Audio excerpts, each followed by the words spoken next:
Для того, чтобы снять вам интересные сюжеты полиции, очень часто мне приходится менять автомобили.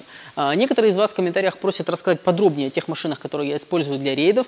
Так совсем недавно я снял несколько сюжетов на Toyota Tundra, поэтому в этом ролике я расскажу вам об этом автомобиле подробнее. Те же, кто интересуется электрической тематикой, я рекомендую вам перейти на канал ребят Илон Маск, который переводит и озвучивает все интервью Илона Маска, компании SpaceX и Tesla.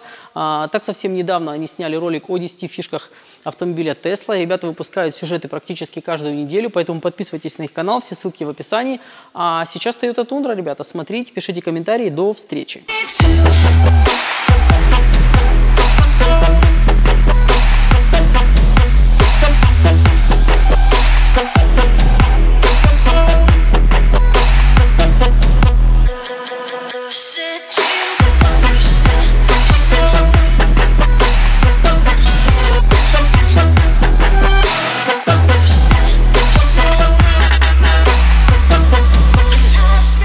Значит, сразу хочется рассказать об оснащении этого автомобиля, потому что автомобиль на самом деле прикольный, американский, полноценный. Значит, во-первых, здесь очень много места, очень много пространства. Сами видите, да, что здесь такие сиденья рассчитаны на крупных американских жителей. Они зачастую крупные ребята. Вот, поэтому будете чувствовать себя комфортно в этих креслах. Мне нравится это в этих автомобилях. Ручка есть, без нее не обойтись, потому что в эту машину просто так не залезешь. Конкретно у этой Тундры нету подножки удобной, в которую залазить, поэтому я сюда просто запрыгиваю. Оп! Я думаю, что и у вас получится при определенной сноровке. Есть вот такая вот удобная штука. Значит, это и подстаканники, это и такие боксы для хранения всякой мелочевки. В моем случае это мелкие деньги. С этой стороны тоже есть небольшой отдел. Как-то он хитро открывается. Но самая главная функция этого подлокотника, это не то, что я вам показал, а то, что этот подлокотник при определенном желании превращается в полноценное кресло. Но это еще не все, ребята. Самое интересное кроется под сидушкой данного автомобиля. Если вы ее откроете, вы найдете здесь еще один отсек, в который вы можете сложить все свое самое ценное, то, что вы хотите, чтобы не увидела, например, полиция. Ну или же прятать заначки от жены. Кроме всего этого, на задние сиденья, конечно, не блещут такими большими размерами, но я вам сейчас покажу, как это выглядит. Значит, что у нас на задних сиденьях? Задние сиденья здесь довольно скудные, учитывая, что эта Тундра не полноразмерная, а, скажем так, она немножечко уменьшенная в своем пассажирском варианте, то есть у нее большой кузов, пассажирский отсек у нее чуть меньше, есть Тундры, у которых задняя часть, вот здесь задние сиденья, они шире, в этой они меньше, значит, здесь, в принципе, тоже есть ручка для того, чтобы удобно взбираться. Мне, конечно, удобно здесь сидеть, ничего не скажешь, но я думаю, что люди с высоким ростом и с длинными ногами будет им здесь некомфортно. Наклон, в принципе, нормальный, но ехать на ней долго, куда-то в командировке за 1000 километров, ну, наверное, не совсем по кайфу. Прикуриватель стандартный на 12 вольт. У америкосов традиционно нету прикуривателей, которые прикуривают сигареты в классическом понимании. Нигде их нету также пепельниц, потому что у них тотальная борьба с курением. Они все это дело давным-давно уже исключили из своих автомобилей, и поэтому здесь вы этого не найдете. Но традиционные разъемы для того, чтобы подключить сюда зарядку для своего мобильного телефона, найдете без проблем. Что же еще есть интересно на задних сиденьях, что для меня стало настоящим сюрпризом? Значит, здесь очень просто эти сиденья превратить в дополнительное пространство для перевозки дополнительных вещей. Это очень круто, учитывая, что у вас есть огромный кузов сзади, вы можете в салоне разместить еще что-то важное и ценное, очень легко и просто убрав эти сиденья. Но я нашел этим вещам другое применение, на самом деле более интересное. Если вы возьмете, сложите эти сиденья, кстати, они слаживаются очень легко, даже девушка сможет с этим справиться. При желании можно расстелить здесь небольшой матрас и разместиться. Я помещаю здесь полный рост очень легко и просто, поэтому можно здесь даже устроить ночлег. Это будет еще одна функциональная вещь, которая может подарить вам этот автомобиль. Также здесь есть выход в кузов. То есть есть лючок небольшой сзади, через который вы можете видеть, что происходит в кузове.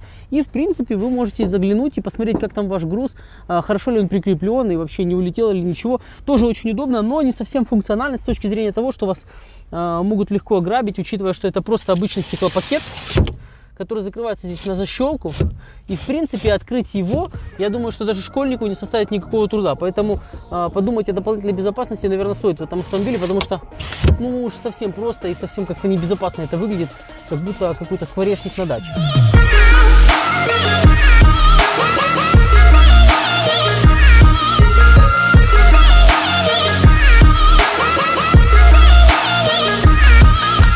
Значит, единственное и самое главное, что интересует всех, кто видит эту машину в потоке транспорта, будь то на парковке, либо если я останавливаюсь где-нибудь на светофоре. Это единственный вопрос, сколько жрет этот автомобиль. Никого не интересует ходовые качества Toyota Tundra, в принципе, никто не спрашивает, как она в проходимости, сколько влазит мебели в кузов. Нет, всех интересует один вопрос. Значит, автомобиль этот в очень нежном, экономном режиме, в таком, как я сейчас перемещаюсь по городу, а это фактически даже не езда, это, я бы назвал это серфингом, это просто разгон и езда накатиком на холостых. У меня оборотов сейчас, чтобы вы понимали, порядка 1000 оборотов, чуть больше. То есть я вообще не нажимаю на педаль газа, я практически не слышу двигатель, и при таком нежном расходе автомобиль употребляет 15,2 литра на 100 километров. 15,2, и поверьте мне, друзья, это практически тот минимум, который можно с этого автомобиля выжать. Что хочется отметить по динамике. Сказать, что не какая-то умопомрачительная динамика, ну вот сейчас светофор зажжется, мы сейчас просто стартанем, и можно будет понять, насколько машина резвая на разгон. Ну, задние колеса что-то там пытались даже провернуться, загорелась стабилизация. Вот, ну, сказать, что что-то умопомрачительное вдавливает в кресло, ну, наверное, нет. Машина не предназначена для рейсинга, хотя, ну, может, конечно, показать себя достойно на дороге, но ничего особенного. Значит, что хочется сказать по оснащению. Машинка очень меня радует своей посадкой. После того, как вы долгое время ездили на каких-то низких автомобилях, ну, скажем, на обычных седанах, и вы садитесь на Toyota Tundra, вы сразу чувствуете себя королем дороги. У вас высокая посадка, вы на всех смотрите свысока, абсолютно очень классно видно дорогу, ну приятно. Вот на этой машине ездить легко, комфортно за счет того, что ты сидишь высоко и как бы возвышаешься над всем трафиком, который с тобой вместе в потоке. Ну, могу сказать одно, что данный автомобиль не оставит вас равнодушными, вы все равно испытаете положительные эмоции, управляя данным автомобилем, потому что если у вас не было большого опыта езды на огромных таких пикапах, как Toyota Tundra, вы оцените высокую посадку, оцените то, как просматривается дорога впереди вас, как от вас все шарахаются, потому что наконец-то с вами начнут считаться на дороге, когда вы на Toyota Tundra. Ни один даже супер классный спортивный автомобиль не подарит вам такого уважения на дороге, как Toyota Tundra. Более того, вы можете забыть, что такое бровки в принципе, что такое плохая дорога. Toyota Tundra, конечно, не Maybach, она не может сглаживать так все неровности дороги, как это делают люксовые автомобили, но с такими огромными колесами, с таким огромным профилем, вы, в принципе, можете не волноваться по поводу того, какого качества дорога впереди вас, ехать смело, наступать на педаль. В принципе, я не испытываю никакого дискомфорта, управляя автомобилем. Вот можете посмотреть, как мы выглядим по отношению к маршрутному автобусу. Можете понять, на какой высоте я сейчас нахожусь и сижу. Люди как раз вот на уровне моих глаз. В принципе, по высоте я как стандартный, обычный, нормальный городской автобус. Для того, чтобы показать, что размеры Toyota Tundra не такие огромные, как может показаться сразу, я сейчас просто попробую заехать на Макдрайв. Здравствуйте. Девушка, вы меня видите? Вы меня, говорю, видите? Вас? Да. Я вижу вас. Хотя, кстати, не очень. Да я вас слышу. Девушка, мне, пожалуйста, один чизбургер и одну большую колу. Чизбургер что еще? Чизбургер и колу. Колу 0,5, да? Да. Хорошо. Спасибо. 52 гривны. Спасибо. Пожалуйста. Но, в принципе, никаких проблем, ну, кроме того, что по этому серпантину не очень легко ехать. Так, а ну-ка, самый голодный, разойдитесь.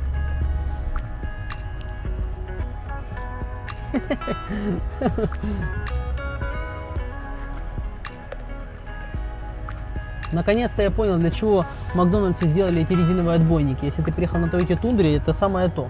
Они реально тебе помогут и подскажут, как не врезаться и не снести этот домик клоуна. Здравствуйте. Девушка, это вы были, да? Это я была. Приятно вас увидеть. Спасибо. Спасибо большое.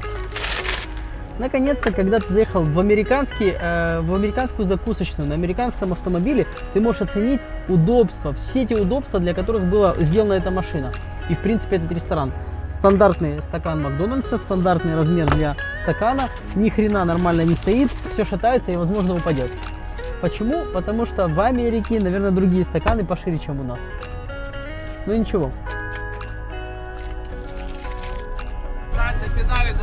С трудом! С трудом! Я говорю, с трудом! Слушай, ну 30-очка. Крутая, скажи. Нормально. Размер решает, скажи. Блин, ну ты на заправку будешь попадать. Сейчас поеду. Попробую. Не, спасибо большое. На заправку попаду точно. Так что, оказывается, девушки правы. Размер таки решает, да? Не, неправда. Знаешь, что решает? Что? Техника.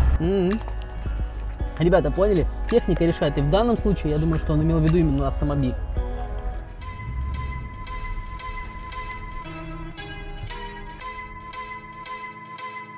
Еще одной особенностью данного автомобиля является то, что у вас всегда с собой есть огромный отсек для того, чтобы складывать туда мусор. В данном случае это багажник. И если вы побывали в Макдональдсе, вы можете без проблем, в принципе, взять и...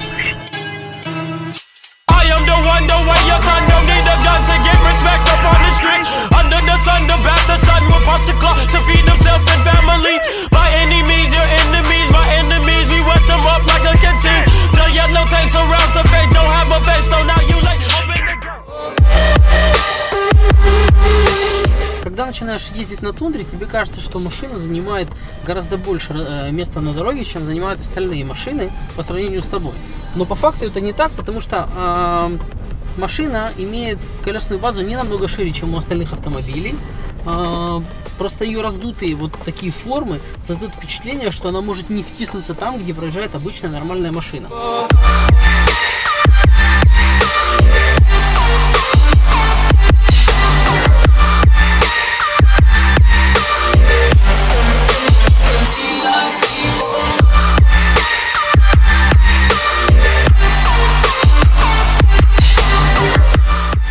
В принципе, реально ее припарковать при желании, ребята, не такая-то большая проблема. Надо, конечно, привыкнуть к габаритам, но в целом, я думаю, это не проблема будет для вас. Но только не так вот, как молодой человек на стрелке безопасности. Погнали! Не могу сказать, что вот мощь этого автомобиля подрывает прямо его с места, и вот ты чувствуешь прям такой драйв. Нет, ну, как-то больше шума, а едет он не очень. И еще одно, ребята, преимущество от данного автомобиля. Ну, очень хорошо все видно свысока. Очень хорошо все видно.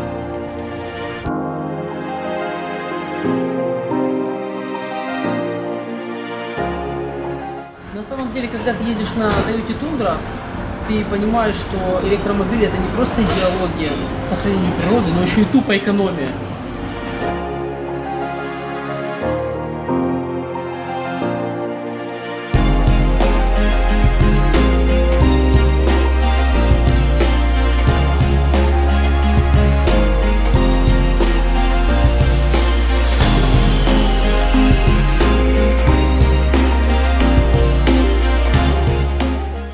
Фух! Ну что, ребята, густонаселенный город это, конечно, хорошо, но эту машину создавали явно не для городских условий. Сейчас мы подключим все 4 колеса и посмотрим, как этот трактор ведет себя на бездорожье и на что он способен. Погнали!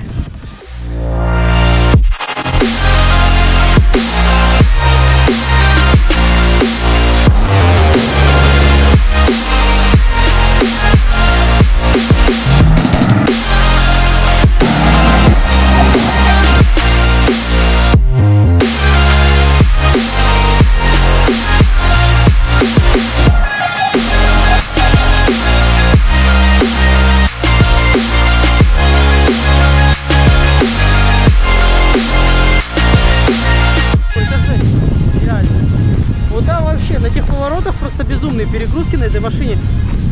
Фу, меня аж затошнило, если честно, немножко. Ну, хорошее ощущение, но на самом деле страшновато. Она очень тяжелая, и в поворотах она ведет себя непредсказуемо. Или это резина такая, или просто в ней дури и веса столько, что, ну, конечно, не для кольцевых она гонок, по крайней мере, эта версия. Но все равно прикольно, очень круто. Гребет она капец вообще. Значит, хочу рассказать немножко об этом автомобиле. Данный автомобиль стоит порядка 27-28 тысяч долларов. Автомобиль 2014 года, как я уже говорил, объем у него 4,6. Автомобиль имеет 310 коней под капотом, жрет немерено бензина, как я уже рассказывал.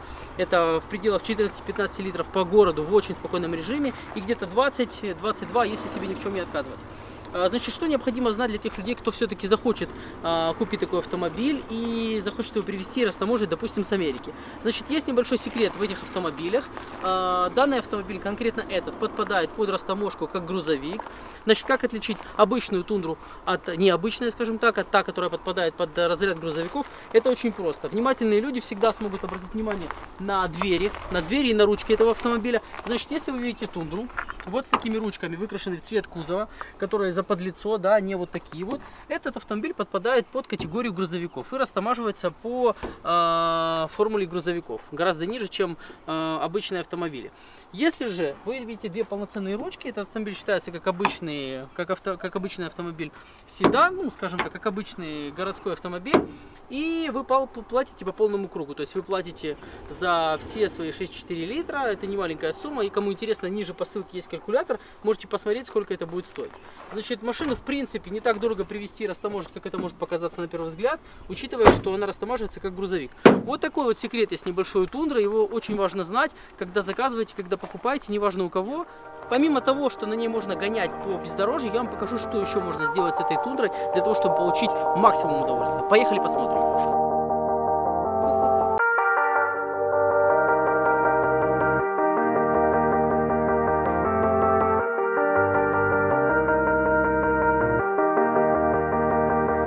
Sometimes when you're here, I can't feel no doubts, 'cause you keep me where the stars are bound.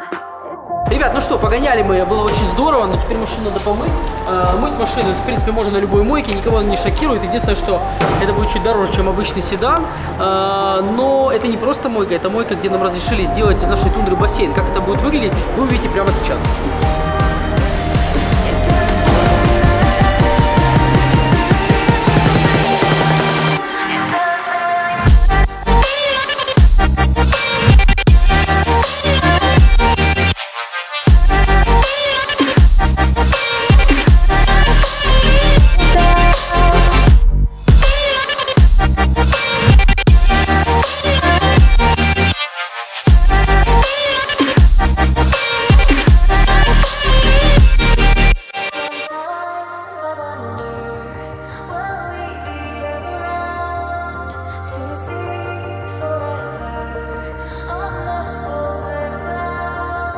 Sometimes when you're here, I can't feel no doubts, 'cause you keep me where the stars are bound.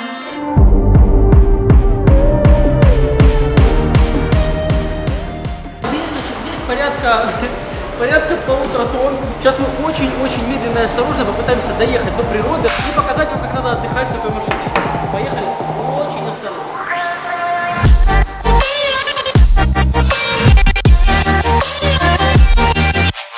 Ребята, самое прикольное и самое интересное в этой истории, и самое трудное, что оказалось сделать, это очень аккуратно добраться до места отдыха и до места пикника. Потому что ехать с таким количеством воды, на самом деле, никаких проблем для тундры вообще, она этого не чувствует и не ощущает. Но я в зеркало вижу, как там все плескается, и очень хочется довести это количество воды до места назначения, чтобы ничего не пролилось.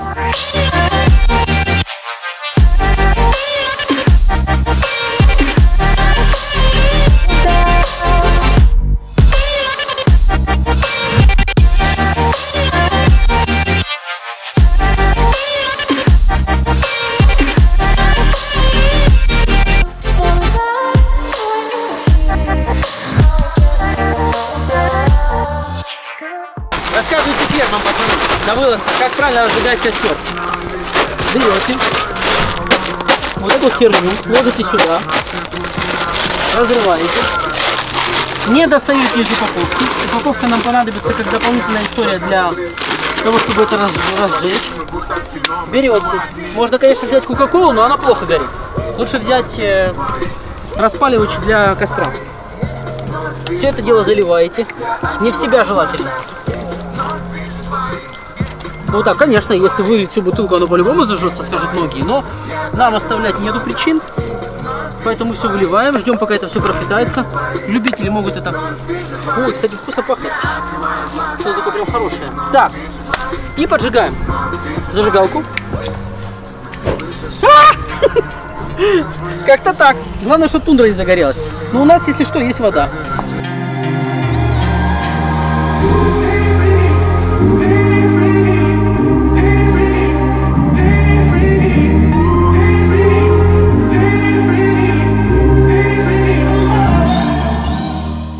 Мне кажется, вода уже теплая, уже можно купаться. Но прежде чем я полезу купаться, ребята, я хочу вам показать, что кроется под капотом у этого монстра. Я напоминаю, что здесь стоит 4,6 литровый двигатель. Это iForce, это V8. Как он выглядит? Он такой же здоровый, как эта машина. Вот. Вам обязательно надо его увидеть. Это поистине мощный мотор, который может тягать за собой целый бассейн. Вот он, красавчик.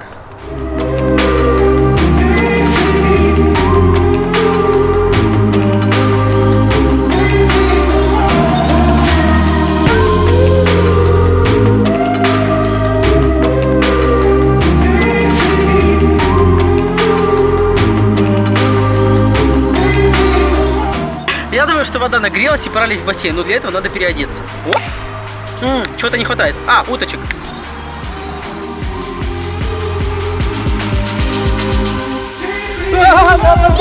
Погнали!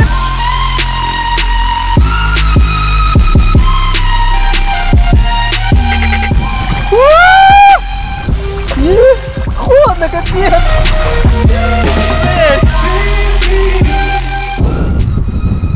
Мне кажется, ребята, что это лучшая машина, которая была со мной на природе. Просто великолепно, отличная погода, вода, уточки. Но все равно какой-то вещи не хватает, наверное, пива. Вот бы сейчас бутылочку пива. Ого, вот это сервис, я понимаю.